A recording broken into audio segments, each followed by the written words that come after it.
possibly in her trial coming up in January. This is the first time that we are seeing who is going to be on that list, who is going to be on the witness stand in the first-degree murder trial of the missing girl's mother. Mike DeForest has that live in Orlando. We also have Jessica D'Onofrio here with an exclusive look inside Casey Anthony's home and what Casey Anthony was doing while home on house arrest. Let's begin, though, with Mike DeForest. Mike? Well, among the witnesses on this witness list, the manager of the Altamont Springs Chuck E. Cheese. Someone thought they saw Caylee Anthony inside the restaurant until surveillance video proved otherwise, that it was some other child. Now, many of the names on this list are expected, but there are actually several people that are not surprisingly on this witness list. George and Cindy Anthony, along with their son Lee, are among the 82 witnesses that could potentially be called to testify during Casey Anthony's murder trial. As expected, the state has also named as witnesses Casey's most recent boyfriend, Tony Lazzaro, and several of Casey's friends. The state could also call Casey's neighbor who lent her the shovel.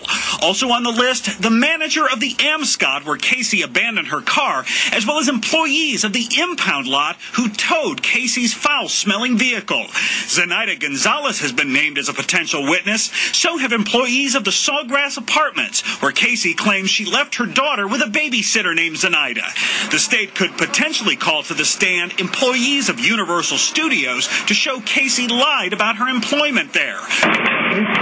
Although Caylee's great-grandfather was not named as a witness, his wife is on the list. She and two employees of the great-grandfather's nursing home could be asked to testify about seeing Caylee the day before she vanished.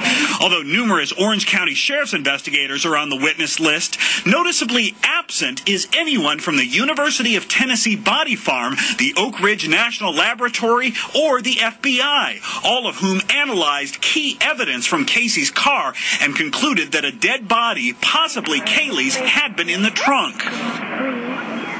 Now, just because those scientists did not appear on this list does not mean that they won't be called into court. The state could certainly add to their witness list. Also, the defense has every right to call those scientists, especially if their findings are admitted into Casey Anthony's murder trial.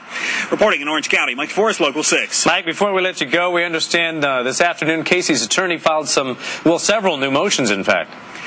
Jose Baez is asking for prosecutors to hand over several pieces of information. Particularly, he wants even more of the tips about possible Caylee sightings that have been phoned into law enforcement. He wants to know more about the scientific evidence involving the hair that was found in Casey's car. And most interestingly, he wants the names and the work schedules of all of the employees of that Amscot where Casey abandoned her car. Presumably, he wants to find out who may have had access to her car during the 3 days it was parked at that Amscot before it was towed away. Bob?